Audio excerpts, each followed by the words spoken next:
స్వాతంత్ర దినోత్సవ ఉత్సవాల్లో భాగంగా తూర్పుగోదావరి జిల్లా రాజానగరం మండల కార్యాలయం నుంచి గాంధీ బొమ్మ సెంటర్ వరకు హర్ ఘర్ తిరంగా భారీ ర్యాలీ నిర్వహించారు. ఈ కార్యక్రమాన్ని ఎమ్మెల్యే బత్తుల బలరామకృష్ణ ప్రారంభించారు. ఎందరో త్యాగాల ఫలితమే స్వాతంత్ర్యం వచ్చిందన్నారు. దేశ సమగ్రత కాపాడడం మనందరి కర్తవ్యమన్నారు.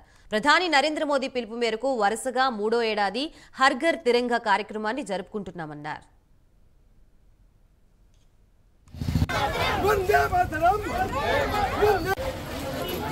భారతీయులందరికీ స్వాతంత్ర దినోత్సవ శుభాకాంక్షలు.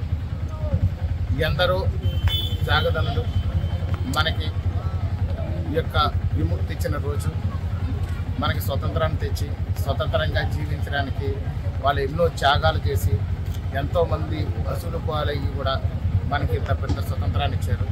ఈ స్వతంత్ర భారతంలో మనందరం స్వేచ్ఛగా జీవిస్తున్నామంటే వారి యొక్క భిక్షాన్ని మనం ఈరోజు కొనియాడాల్సినటువంటి విషయం.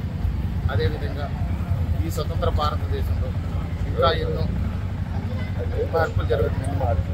ఇవన్నీ మార్పులు కూడా చాలా అద్భుతంగా రోజు రోజుకి